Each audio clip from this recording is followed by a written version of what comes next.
What's up, everybody? Welcome back to another episode of Link Live. Little change of pace for today. As you can see, we're off-site, out of the studio, out of the office. We're here at Gino and Marty's for none other than Gino Bartucci. If you're interested in anything hospitality-related, restaurant, nightlife, if you're just getting started in business, you want to build a foundation, you're going to want to tune into this episode. Ton of nuggets dropped throughout. The foundation for how Gino and Marty's was built. Gino's expansion into Dubai now and in the Middle East, going into Saudi Arabia. And then we're opening up a new concept Gino will tell us about down the street soon this spring. So there's a lot of first-time news you're gonna get in this episode. Super excited. Thank you so much to Gino again for doing it, but we'll see you in the episode. So we're welcomed today by the one and only Gino Bartucci. Gino and Marty's and more. That's right. Appreciate you doing this with me, Gino. Of course. Thanks for having us at the restaurant today. As you guys can see, I'll talk to camera for a second. Not in the Link studio, so we're taking Link Live on the go, but only for a few special individuals. So we're at the beautiful Gino and Marty's right now, offsite at the restaurant. Gino was nice enough to let us do the pod here. So super excited. Going to get into this one. But yeah, thank you so much. Yeah, I have to say, I love what you're doing, man. I've been messing around with you for a couple of years now, from DJing to events you're hosting, now seeing the podcast flourish and see more of the aggressive entrepreneurial business side of you. Happy to be part of it. So thank you. Love it. Yeah. Thank you. Like always, let's just hop into, I want to really peel you back today. I want to provide as much value as possible. For the people that may not know, talk to them about younger Gino, upbringing, how you were raised, more so where you come from. Yeah, for sure.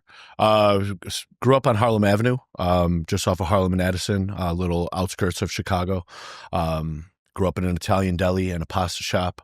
Hated working there as a kid. My family was really into learning by experience and seeing what our parents had to go through and learning things from the previous generation, and I hated it as a kid, but in my mature years, I really appreciate that. As a kid, I was definitely a troublemaker. I would push the envelope constantly. There was no black and white for me. Still is no black and white for me. Everything is a gray area. I literally live in, I don't know if I should say 50 shades of gray, but I don't want to give everyone the wrong idea, but my life is definitely many shades of gray. And as a kid, I would really push that envelope. Teachers, in the younger years, I would excel thoroughly in school. Towards high school, I realized that was just part of the game that everybody played. As an entrepreneurial minded kid from the get-go, I always got into trouble. There was very few things to occupy my brain power, my time, my ambition. So you make a lot of mistakes. You go through a lot of the motions. You figure out what's right and what's wrong by trial and error. And I think that's most important for any businessman to go to. Yeah, absolutely. So, yeah. You mentioned you kind of knew early on that you had this sort of knack for maybe being an entrepreneur or business owner. What were some of the early things in your life that maybe inspired you towards that or towards that feeling? Yeah, I guess I could admit it now because 10 years past a double jeopardy charge, I guess, for anything illegal. But when I was a kid, especially on Harlem, by my dad's store, there'd be guys that pull up in white vans that would get stuff off the back of the truck, the neighborhood guys. So back then it was mini disc players just came out. Sony Dreamcast just came out. PS1 just came out. 64, and Nintendo 64. Most notably, I got a shipment of 200 pairs of Nike Air Max gym shoes, brand new from, either a Foot Locker or Finish Line UPC on it with the stickers. And I saw the truck filled with them, and I told my dad, I was like, yo, spot me the money. My dad's like, what are you going to do with all these shoes? I'm like, I'm going to inventory them. I'm going to go to school. I cut a picture of those shoes out of an East Bay shoe catalog, stuck them into a little loose leaf piece of paper that I had a couple other things that I was selling from previous weeks. Those guys pulled up to the store, and I went to school. Sure enough, a month later, I got 300 kids in my class, all wearing bright blue Nike Air Max. And, that was just something. I always found a niche. I always found a way to maneuver. I always found my angle to make a buck or to affect somebody or something. and kind of never stopped since. What age was that? 12, 13, 14, that kind of started. Yeah. The Nike Air Max heist was around 14. Around that same time, I asked my parents to spot me some money for some DJ equipment. Nice. I cornered the market for kids' birthday parties, bar mitzvahs, communions, 8th grade graduation parties, eventually school dances. Nice. I had 2 or 3 of my friends that started being my mobile DJs under me. I had 2 sets of equipment. I would just kind of start coordinating and sending these kids to different parties and picking them up and dropping them off, and had a little nice little entertainment business going. Was able to make money within 2 summers of paying my parents back. And you're talking about, $5,000-$6,000 of equipment at that time. And none of it was as mobile as the DJ equipment you might use. Right. I mean, these are huge boxes. These are 15-inch subs. You're moving around coffins. And it was a lot of work, but it was cool. And I realized between food and restaurants and starting this mobile DJ thing and working deals out with kids in the locker, out of my locker and in the bathrooms at school, that I'm in the business of the human experience, right? And whether that's serving food or serving drinks or just being a character on the floor that people want to come into the restaurant and know and meet. This is what I do. It's a human connection. It's a sociability. It's a lesson of a social psychology that I've been practicing since I was a little kid without realizing it. Yeah. So now I'm able to, make some moves that are kind of above and beyond here and there. Some people might be afraid to do. I've already learned the lessons. I've already failed at many things. So at this rate, I have no fear, man. Right.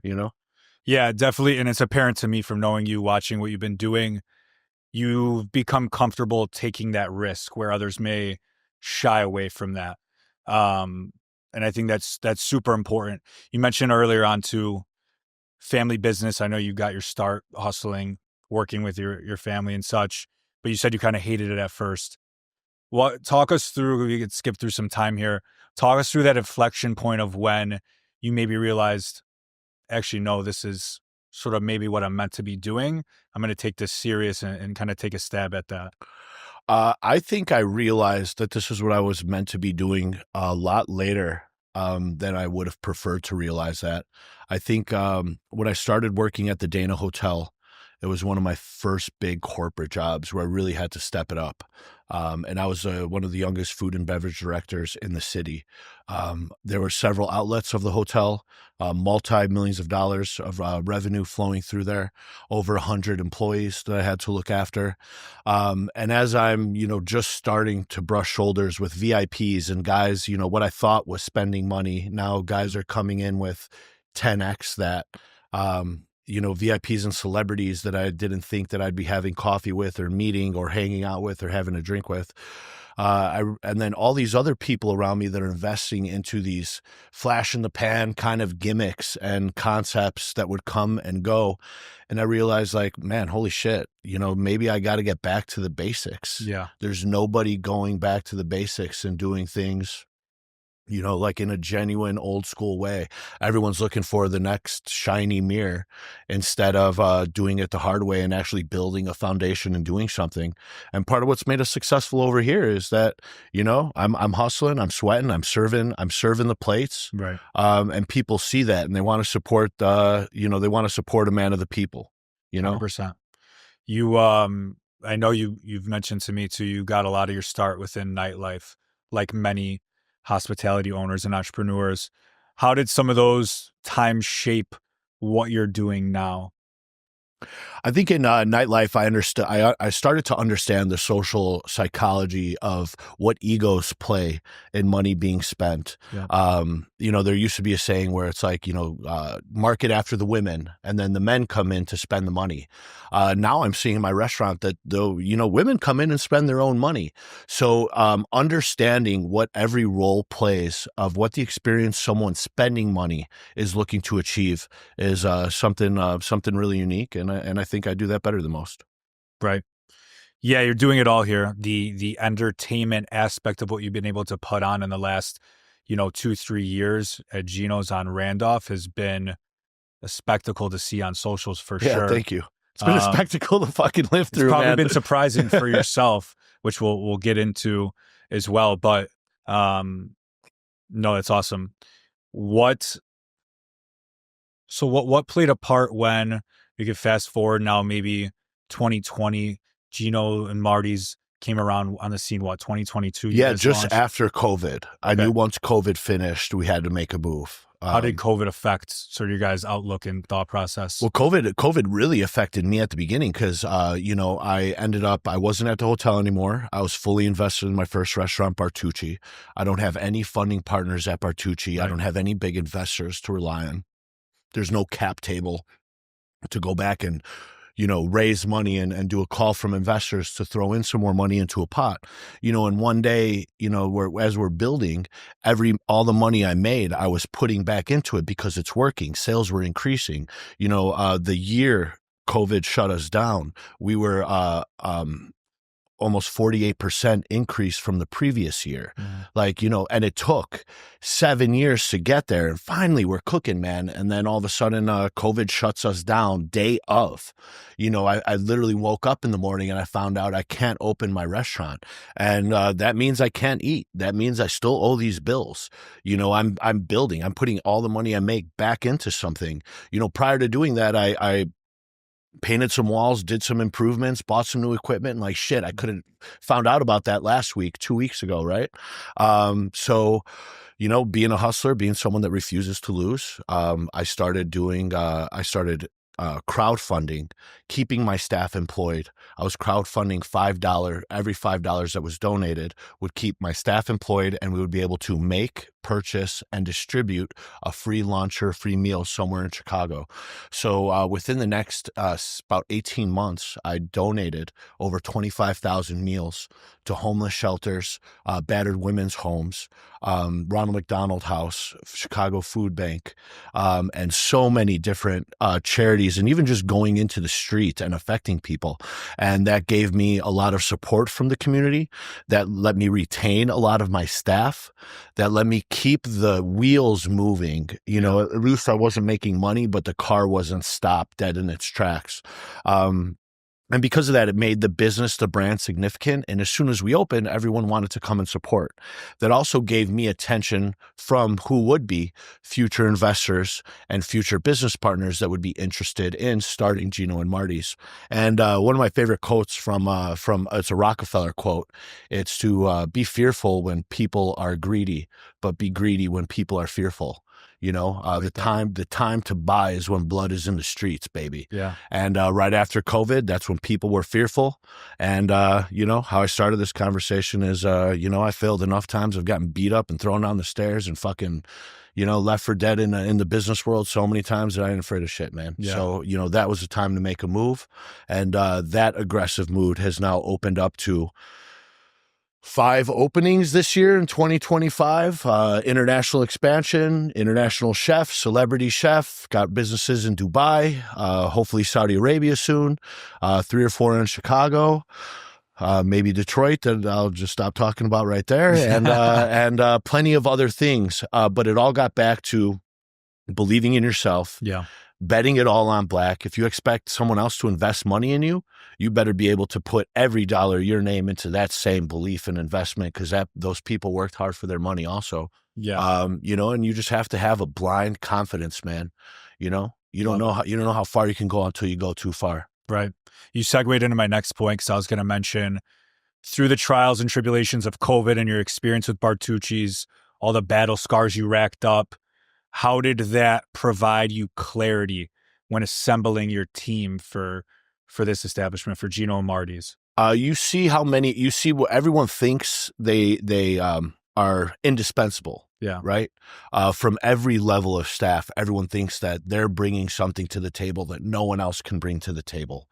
And everyone, it's good to go through the hardships and put shit tests on people to see what people are made of. During COVID, there was people that stuck around and there was people that didn't. I just got tired of feeding people that wouldn't starve with me. Right. Yeah. And I would rather know who those people are, I invest in everybody. I believe in everybody. Um, I don't necessarily trust you, but I'm just waiting for you to show your true colors. Right. Maybe those true colors are fantastic, and if they are, I'll continue to invest in you and your growth and whatever that might be. But more times than not, people won't surprise you and Yeah, remind you who they are. So take it for what it's worth. absolutely. That's very wise. I think for me at least, and this is when I started to get more involved in the scene in Chicago and such, but when you guys launched and especially with uh how beautiful of a location you guys have here, you guys were hot on the scene, took off very quickly. Um, what do you credit some of that early success to? Definitely my core group of partners. We all have our own different background, whether Yeah, it's restaurants, nightlife, marketing. Everyone, the first couple weeks, we weren't ready to open. We had a construction barricade outside, and my partner Martin and myself at that time, we were like, okay, Lollapalooza's coming up. We might not be ready, but I have a ton of music and artist connections. Martin did as well. Our partner David does as well. Our other partner at the time, Tyler, did as well. And we're like, should we rush this opening? And it was actually turned kind of cool because we still had the barricade and no one knew like where they were walking into. It was like yeah, super mysterious. And right when you walked into that barricade, then you see this beautiful restaurant that's ready to go. And I think forcing ourselves to have kind of a week of hell and going through those motions was really, really important because none of us really expected it. Like I would never wanted to open a restaurant that was like, yeah, this can be like celebrity driven. I never considered myself like a celebrity chef right. or anything like that. Like I'm making gnocchi, bro, Yeah, like what's the big deal? But but it kind of became a perfect storm because it was a very hush hush kind of Manhattan feeling yeah, going in someplace that, is mysterious. And then when you walk into the place and, we have a room filled with, Corday and Sam Ronson and, Green Day and Swedish House Mafia. And yeah, even for us, it was kind of surreal. That I didn't expect. And every one of the partners brought someone different to the table at a different time. And then that just kept building. And then they started coming in naturally. In the restaurant business, your best marketing is with your tables that are in-house now. The best marketing is answering the phone. The best marketing that making sure everyone wants to leave. Everyone that is leaving wants to come back. right. Right. So if you could get everybody to come back, that's the secret in restaurants. So we created an environment where there weren't cell phones. People weren't fanning. We shut the drapes, make exceptions, making things off the menu, opening the kitchen at wild times in the night to cook for people and to accommodate people, most things that bigger restaurant groups wouldn't do. Right. Then it created a natural environment that these celebrities want to come back to. Right. They feel at home. In every one of my tables, I always have a sign that says, when you come in for dinner, you have come in for dinner. Yeah. It says, welcome home, Lorenzo. Right. Not welcome in, not good to see you. You're fucking home, baby. Right. Welcome home, and I create that home experience for all of my guests. 100%. A couple of the key things that come to mind when you start talking about that, for me, at least in my experiences here, two things: exclusivity and personalization. It's all about the small details.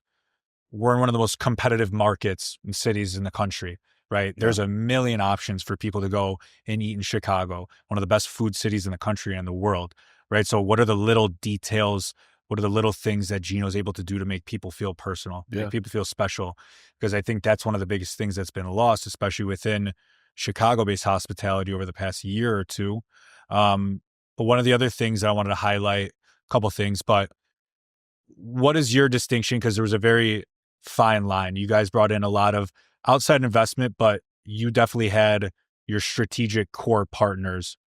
What are some of those attributes? I know you kind of touched on a little bit. What are some of those attributes you guys were looking for in those strategic guys versus the guys that maybe just had capital to invest? Yeah, there's some guys where you just need capital and you got to take it for what it is. I'm opening up a new business where I wasn't taking, I actually turned down more investors than I accepted because I was looking for specific strategic investors, not just strategic investors based on background, what they could add to the table. That is very, very important. but also what are people's mentalities like? There might be that guy with money, but he might be like a stickler. He might be a very anxious driven person. That person could plant a seed in a negative mentality that would spread to other investors. If I made a mistake, is this guy going to think I tried to screw him legally, or like I made a mistake and I apologize and he's going to support me and help me work past it? Or the business might not be making as much as we expected. But maybe that person's going to say, I see you doing the work. Let's improve it. Not you're at fault. Right. So you got to watch out for those personality types. It's not just taking money.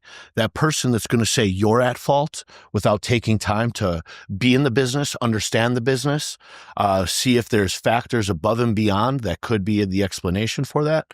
They're eventually going to spread like a disease. In a business relationship, just like any personal relationship, to do what we do, to do what I do, you really have to be in love with it. You have to be in love with yourself. You have to be in love with the process. When you pick business partners too, just like picking someone you might be in love with, what is the balance? What is that person balance in you? Yeah. What are your experience? What are their experience? How can those experiences benefit each other? They say when a couple comes together, the sum of that couple should be greater than the whole. You should be with a girl or a significant other that's going to make you a better man, that's going to make you strive, that's going to make you go for the next level, that's going to make you learn something about yourself. Partners should bring that out in you also. Partners should complement you. Yep. The way that your love might complement you, find someone that makes that fire burn inside of you, but that also has the ability to extinguish those flames. Right. That's the fucking secret in a good partner, in business, in life, whatsoever. So love it. I think another one of the unique aspects that comes to mind right away when I think about what you guys have been able to do here is the multi-level experience. Something that's super hot, not only in Chicago, but in many markets, is the nightlife and food concept, the combo between the two. People want to go somewhere they're comfortable, somewhere they could have a great dinner, have a meal with their friends, but they don't have to leave afterwards as well. Talking to you about it, and I've had a lot of experience, obviously, with the lounge aspect of what you guys are doing. What are some of the pros and cons associated with having those two linked?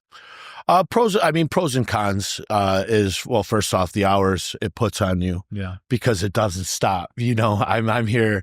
My staff will be here. I'm here prepping in the morning, just as I would a restaurant.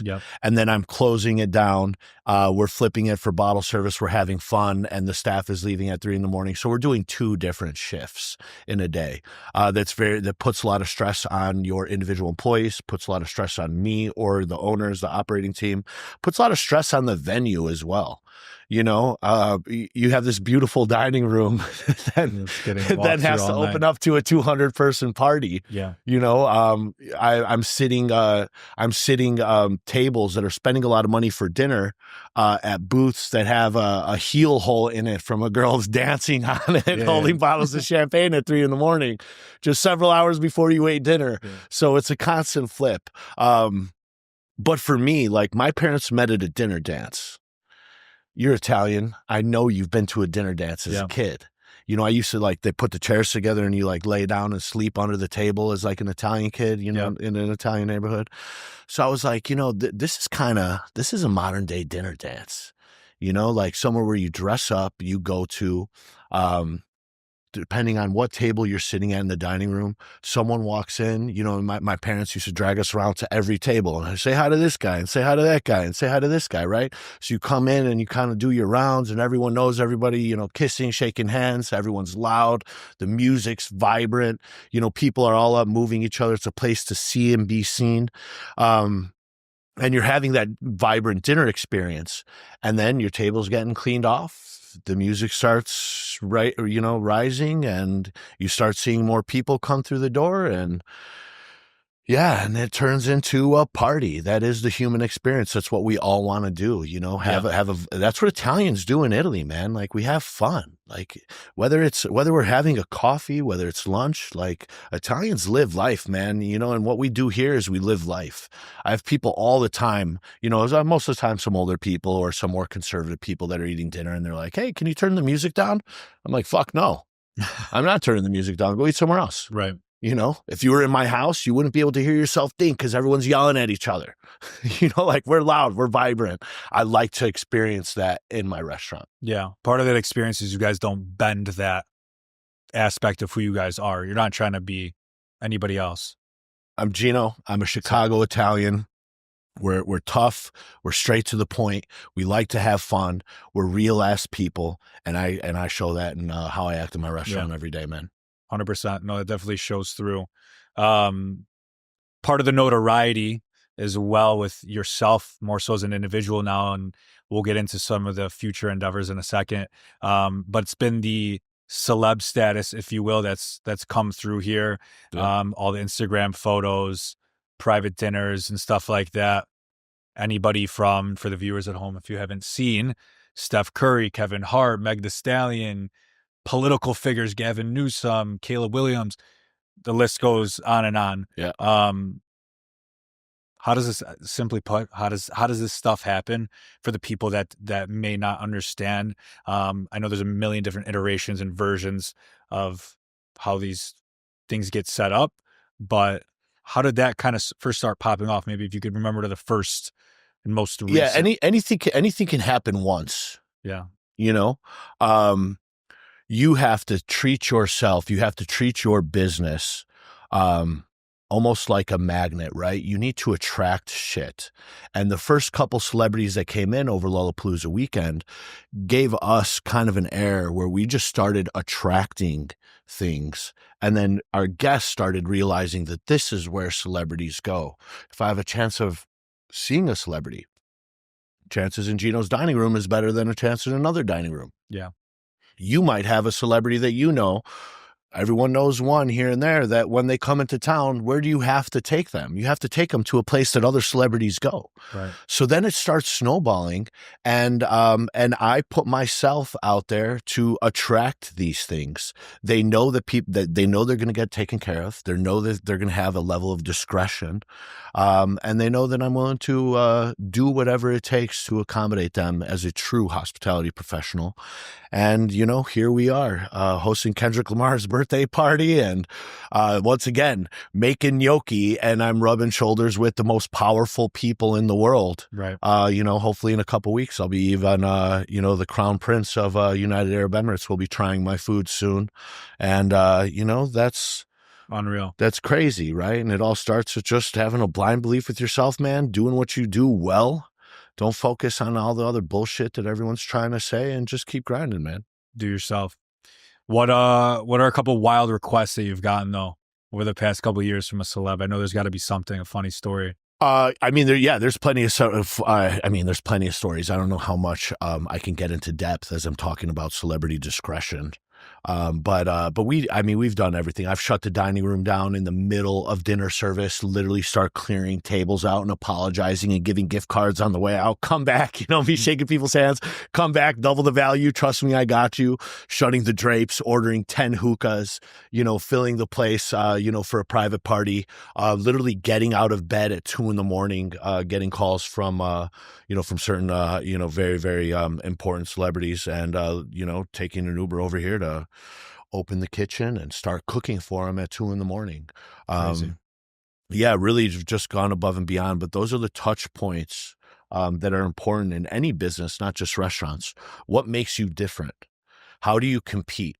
You know, those are important things. What do you do well? And you gotta pound on that shit, man. Yeah. You know? Well, it's one of my questions that doesn't need to get answered, but how you guys separate yourselves from the competition. It's very evident, very apparent.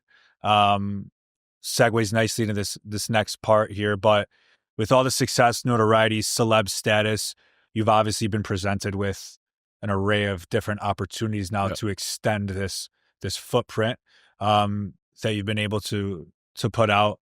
Talk to us a little bit about your venture over in Dubai, Yeah. and how that experience has been thus far. 2024, you went global essentially. So Yeah, kind of crazy to hear. right, Thank you. Yeah. that phrase, right? Yeah, I got put in touch with some great people in Dubai. They haven't invested in food and beverage before. That whole market of the world loves Western culture, Western ideas. There's a lack for a more fast casual market out there. A lot of Dubai restaurants are very high ends, once again, smoke and mirrors, colorful lights, and, Yeah, smoke coming out of, Poppy Steak's briefcase when they open it. And it's, like I said, that's good for them. They make their money. But they were looking for something more real. And they were looking for a Chicago chef. And there's very few chefs or Chicagoans that are more Chicago than me. And Chicago chef was important. So I found a way to, once again, going back to something I haven't made deep dish pizzas in my professional career, but that was something I always did as a kid. It was always something I always made as a kid. So again, back to the basics was cool. But going out to Dubai has been just an amazing experience. Meeting the people, learning the culture, learning the new types of business opportunities that are out there has really opened up the world for me, quite literally and figuratively. But I put on for my city. The name of it is Mr. Chicago, baby. yeah. I'm going out there representing beef sandwiches, deep dish pizzas, sausage and peps, meatball subs, Italian ice. And we got a line down the block. People can't wait to do the classic Chicago cheese pull. So for me, other than expanding my repertoire and my career, like I said, man, I'm putting on for my city. I'm putting Chicago on a Middle Eastern map, and people are loving it. So I couldn't be happier. Literally. That's awesome. We talked about it off camera one time. What are you seeing as the key business differences? I know the culture's vastly different. The way they go about employment is a bit different. What were some of those shocking factors when you first got everything launched and kicked off? Yeah, one of the most shocking factors in Dubai is just the extreme abundance of potential workforce. There's so many people looking to work out there. Right. They have so many different backgrounds, so many different countries.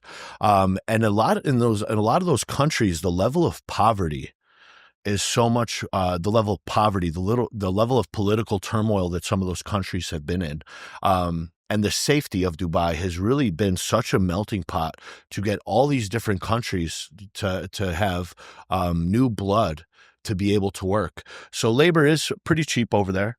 It is kind of crazy how I have to pay for their visas. I support their entry into the country and their ability to stay in that country. You have to pay for their housing. We even pay for transportation to and from. Wow. What that does is that it actually creates one of the best work staff I've ever had. They're always showing up to work on time. There's never any problems. Yeah. And they're very happy, and they put pride into their work.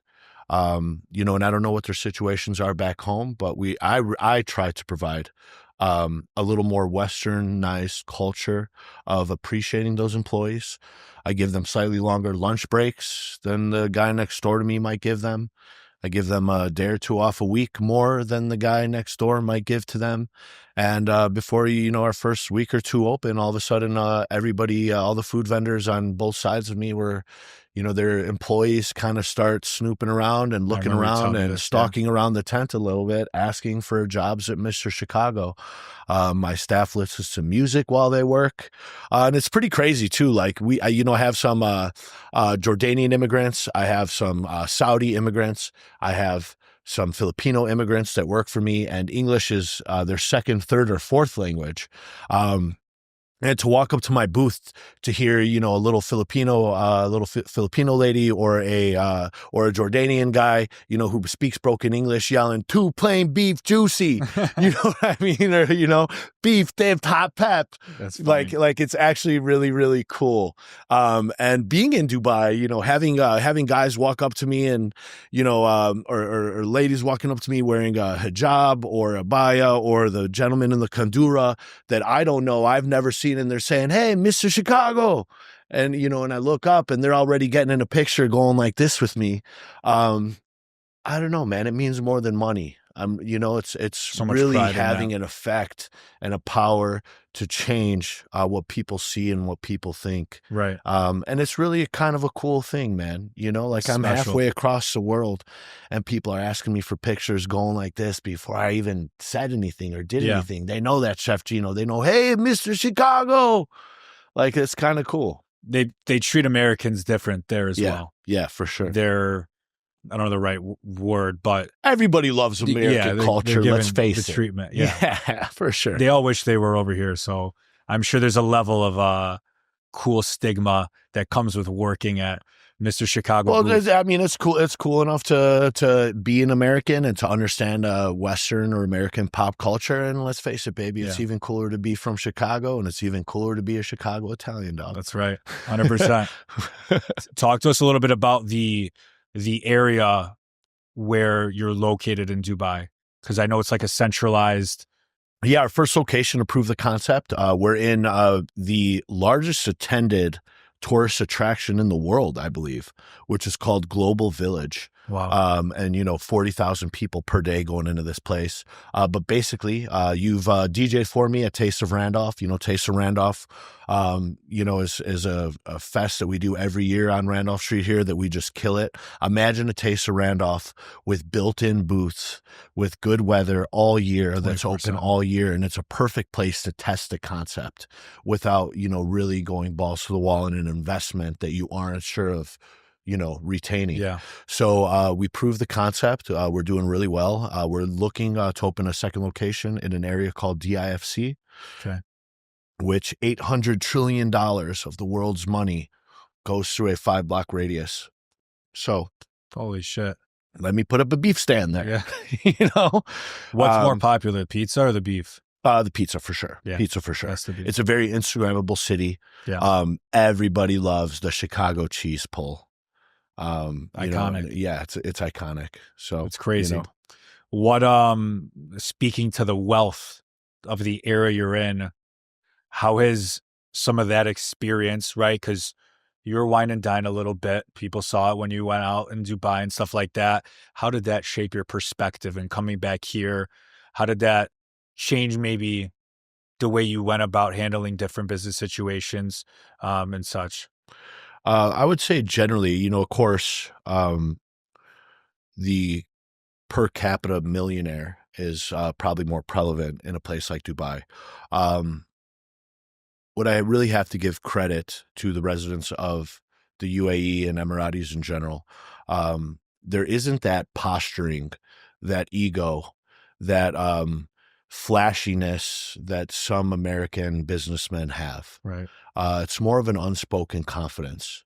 Some of the wealthiest guys that you can meet are some of the most respectful, which is really, really eye-opening for me. Guys that you're trying to do business with, they aren't selling you snake oil. They're not embellishing upon something that isn't real. They're not pretending that they have more money than they have. In fact, they're pretending to have less money than they have. And people out there are very, very generous. So as long as you're willing to work, as long as there's a good idea, people believe in each other. There's not a constant dick measuring contest, because the guys the guys that do have money, they don't fucking need to, man. And that's the last thing you want to get into.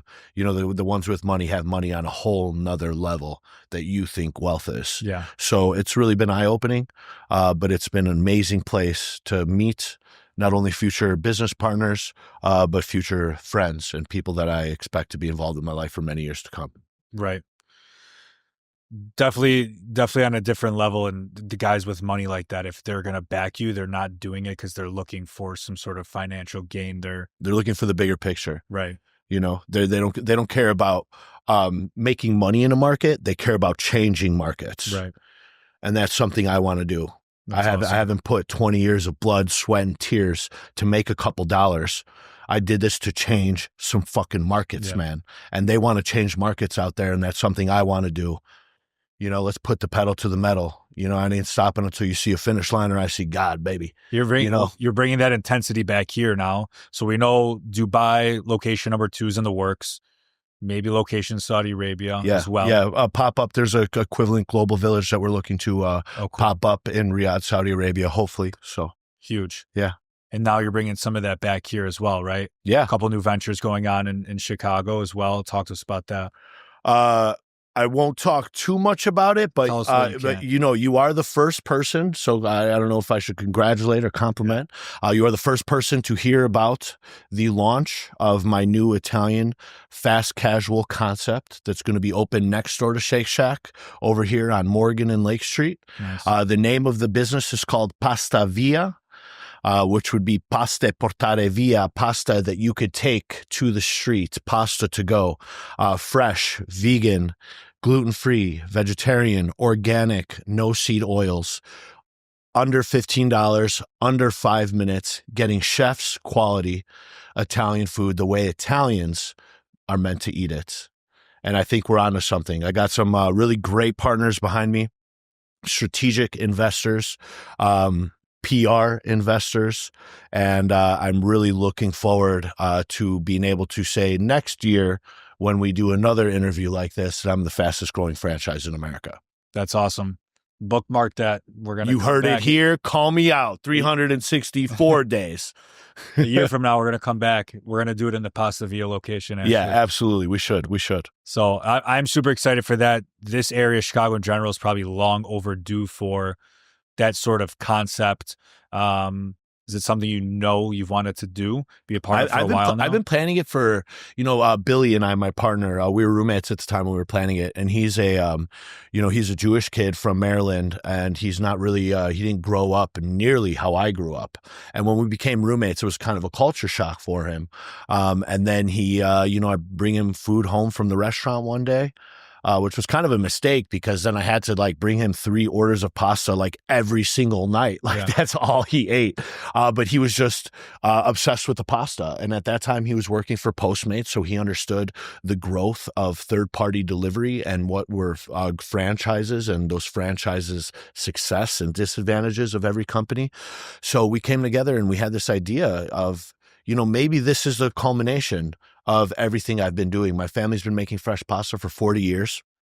The amount of work that I'm putting in the restaurant floor, even though I love it, it isn't as scalable as quickly as I can do something like this. Right. And what my dad's goal was since I was a kid, what my goal has always been is to share my upbringing, my family's product, to share our food with American families, to share our experience with American families. And I think this is the fastest, most reasonable and effective way to bring American families together, one Italian plate at a time, man. Yeah.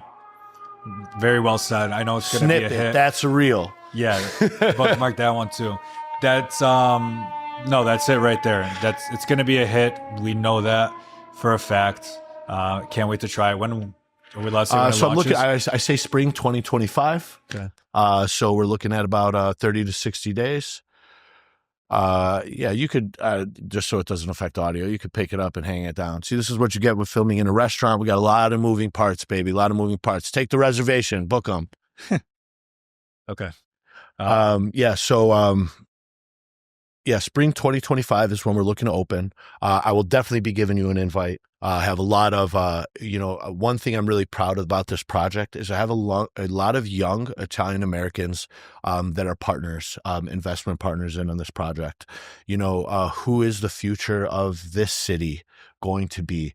What is the future of our culture as Italian Americans going to look like? And this is something we can all get together and rise up together with. Right. And it's really important that you want to grow. You want to expand. I'm investing my greatest years and my lifeblood into something. I want the right people sitting at the table. And I'm really proud of what we put together with Pasta Via. And I can't wait to have you at the opening. Can't wait to have you at the opening. I'm excited for it. That sounds awesome. One of the last things before we wrap up, I always have to ask this, and with what we do at Link Creative and such, I'm sure it's been extremely instrumental to what you've been able to achieve and everything that we talked about over this conversation. But how has social content, this new age digital world, impacted how you operate impacted the success you guys have had? I think for me, it's all come down to social, Yeah. you know, being in a position like I am, you know, a lot of people assume and think certain things about a restaurant owner, you know, or like, you know, I have meetings sometimes where they expect that they're going to meet with Gino, the chef and owner, and they expect some, you know, mid 50-year-old guy that's kind of overweight with gold chains and gel in his hair and parsley coming out of his unbuttoned shirt.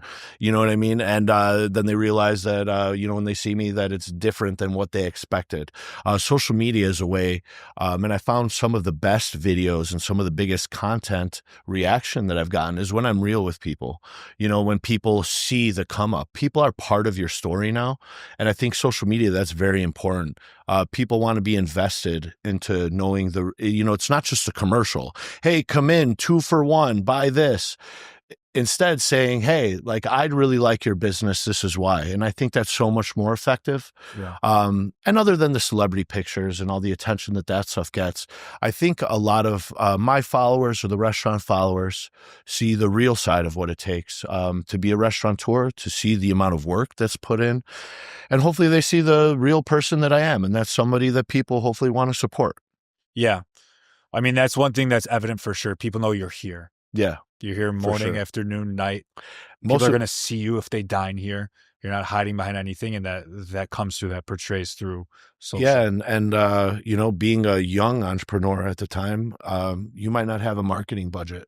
You might not be able to afford that. So the fact that social media gives you a platform that doesn't cost money. Yeah. I mean, you could always decide to spend money on the parts of it that's working, but it doesn't cost money. And to give anybody a platform to succeed for free is a beautiful thing if you use it well. So, right. Very well said. Before we go, what advice would you give, you know, maybe 25-year-old Gino, someone just starting out? What's that one thing that comes to mind? I would say to kind of trust yourself. Don't be so hard on yourself. You know, a lot of pressure comes from the people around you. People judging, people telling you what about your dream is not going to work. You know, the same people that are like, yeah, go after your dreams are the same people that are going to remind you how you're not doing it, what you shouldn't do, Right. how you should feel about it. And I put so much unneeded pressure on myself to be a success when if you truly, truly believe in what you're doing, if you trust in the process, it will happen. It might not happen the way you expect it to happen, but it'll happen. You know, if you keep persisting, you know, if you keep putting in that effort, you know, be the man you are, truly, hopefully, and then become the man you're meant to be. And you just have to trust you're going to become that man you're meant to be. Love it. Well, you guys heard it here first. Gino, again, thank you so much. Thank you, brother. Appreciate it. Of course, this was amazing. Link Live, we're out. That's a wrap.